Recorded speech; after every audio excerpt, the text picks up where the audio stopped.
Hello అండి, welcome to ఏబిటెడ్ Telugu. ఈరోజు bank నిఫ్టీలో పీడిహెచ్కి మరియు సిపిఆర్కి మధ్యలో డే పివట్ ఉంది కాబట్టి ఈరోజు మనం బ్యాంక్ నిఫ్టీలో పీడిహెచ్ బ్రేకింగ్లో ట్రేడ్ అవాయిడ్ చేసాము. అలాగే నిఫ్టీలో కూడా సేమ్ ఉందండి. పీడిహెచ్కి సిపిఆర్కి మధ్యలో చూడండి, పీడిహెచ్కి సిపిఆర్కి మధ్యలో డే పివట్ ఉంది కాబట్టి మనము ఈరోజు నిఫ్టీలో కూడా పీడిహెచ్ బ్రేక్ అయిన ట్రేడ్ తీసుకోలేదు, రెండు అవాయిడ్ చేసాము. ఎవరైనా ఇంకా పీడిఎల్ స్ట్రాటజీ కంప్లీట్గా వీడియో చూడకపోతే డిస్క్రిప్షన్లో లింక్ ఇస్తాను. ద బెస్ట్ స్ట్రాటజీ అండి, చాలా బాగా వర్క్ అవుతుంది, మంచి రిటర్న్ కూడా తీసుకోవచ్చు. మీలో ఇంకా ఎవరైనా ఆ స్ట్రాటజీస్ ఇంకా చూడకపోతే డిస్క్రిప్షన్లో లింక్ ఇస్తానండి. ఫస్ట్ సెట్టింగ్స్ చేసే వీడియో చూడండి, తర్వాత ఆ స్ట్రాటజీలో ట్రేడ్ ఎలా తీసుకోవాలన్న వీడియో చూడండి. రెండు వీడియోస్ చూస్తే మీకు కంప్లీట్గా ఒక ఐడియా వస్తుంది. ఇంకా మన ఛానల్ని ఎవరైనా సబ్స్క్రైబ్ చేసుకోకపోతే సబ్స్క్రైబ్ చేసుకోండి. అలాగే మీకు ఏమైనా డౌట్స్ ఉన్నా కూడా కామెంట్ సెక్షన్లో అడగండి, నేను రిప్లై ఇస్తాను.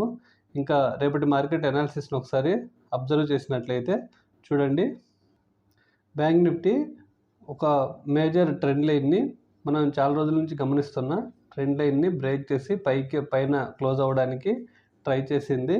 మరియు ఈరోజు మార్కెట్ మొత్తం రేంజ్ బౌండ్లోనే ఉంది. మీరు అందరూ అబ్జర్వ్ చేశారు కదా, మార్కెట్ మొత్తం రేంజ్ బౌండ్లోనే ఉంది. రేపటి మార్కెట్ చాలా సింపుల్, చాలా ఈజీ అండి. ఇక్కడ మనకు ఒక రేంజ్ క్రియేట్ అయింది కదా, చూడండి.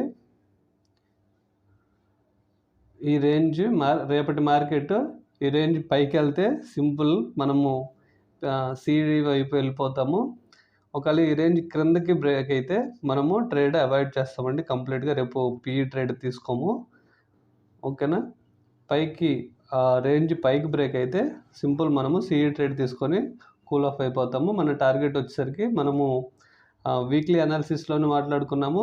మరియు రేపటి సిఈ ట్రేడ్ యొక్క టార్గెట్ కూడా 48,034 ఈ లెవెల్ అండి. రేపటి మన సిఈ టార్గెట్ కూడా సింపుల్. పిఈ ట్రేడ్ రేపు తీసుకోము, అవాయిడ్ చేస్తాము.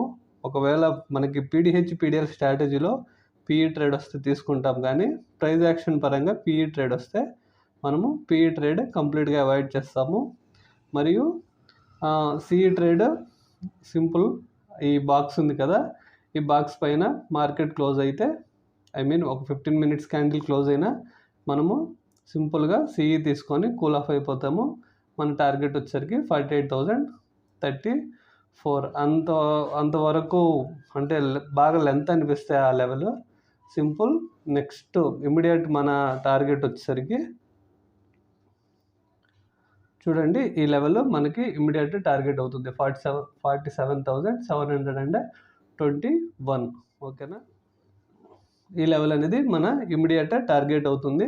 లేదు ఇంకా హోల్డ్ చేద్దాం అనుకున్నా కూడా మంచిగా 48,034 వరకు మార్కెట్ వెళ్ళే ఛాన్స్ ఉంది. కాబట్టి simple bank Nifty simple analysis, పెద్ద రేపు అంటే కన్ఫ్యూజ్ అయ్యే అనాలిసిస్ కూడా ఏం లేదు. మార్కెట్ ఓవరాల్ బుల్లిష్ ట్రెండ్లో ఉంది. చూడండి, ఒకసారి మీరు గమనించినట్లయితే ఓవరాల్ బుల్లిష్ ట్రెండ్లో ఉంది.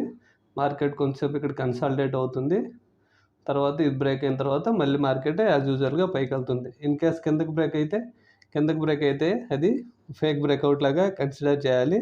అంటే మన ఫేక్ బ్రేక్అవుట్ లాగా కన్సిడర్ చేసి ట్రాప్ లాగా మనం దాన్ని కన్సిడర్ చేయొచ్చు. ఆ ట్రాప్లో ఎవరు పడొద్దు, పిఈ సైడ్ ట్రాప్ వెళ్ళొద్దు. ఒకవేళ కిందకి బ్రేక్ అయినా పైకి బ్రేక్ అయితే సింపుల్ సిఈ వైపు మనము ఈజీగా వెళ్ళిపోవచ్చు. నిఫ్టీ కూడా సేమ్ రేంజ్ని క్రియేట్ చేసింది. చూడండి, నిఫ్టీ కూడా సింపుల్గా ఒక రేంజ్ని క్రియేట్ చేసింది. ఇక్కడ మనము నిఫ్టీలో 2 టైప్స్కి మనము ట్రేడ్ తీసుకోవచ్చు. సింపుల్, ఇక్కడ చిన్న ట్రెండ్ లైన్ కూడా ఫామ్ చేసింది. ట్రెండ్ లైన్ బ్రేక్ అయ్యి రేపు మార్కెట్ పైకి వెళ్ళినా మనము సిఈ సైడ్ వెళ్ళొచ్చు. మరియు అలాగే ఒక రేంజ్ క్రియేట్ చేసింది. చూడండి, ఈ రేంజ్ బ్రేక్ అయ్యి మార్కెట్ పైకి వెళ్ళినా కూడా మనము సింపుల్గా సిఈ తీసుకొని కూల్ ఆఫ్ అయిపోవచ్చు. ఇమ్మీడియట్గా మన టార్గెట్ రౌండ్ ఫిగర్లు టార్గెట్ చేసుకోవచ్చు. ఎలా అంటే ఇప్పుడు 22,390 అంటే అప్రాక్సిమేట్లీ మనం 400 అనుకుంటే రౌండ్ ఫిగర్ పాయింట్స్ని మనము ఇమ్మీడియట్ టార్గెట్స్ లాగా తీసుకోవచ్చు. ఎలాగా 22,450, 500 లేదంటే 475 ఇలాంటి పాయింట్స్ని మనము టార్గెట్ లాగా తీసుకోవచ్చు. అలా మనము ట్రైలింగ్ స్టాప్ లాస్ చేసుకుంటూ హోల్డ్ చేయొచ్చు.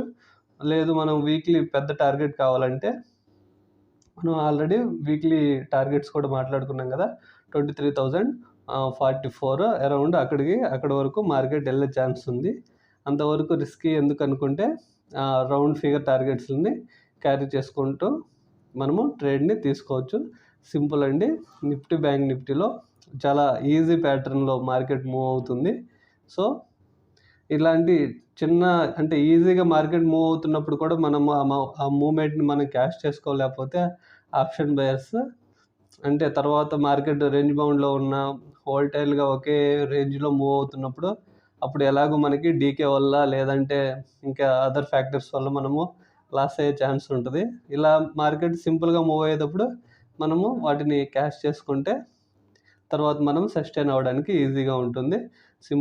Simple analysis, price action analysis అయితే ఇంకా రేపు వీటితో ఎడిషన్గా పీడిహెచ్ పీడిఎల్ స్ట్రాటజీలో ఏమైనా ట్రేడ్స్ వచ్చినా వాటిని తీసుకోవచ్చు. అవి మీరు ఏమైనా మిస్ అయిపోతే అంటే ఆ స్ట్రాటజీస్ ఇంకా మీరు చూడకపోతే డిస్క్రిప్షన్లో లింకులు ఉంటాయి, చూడండి.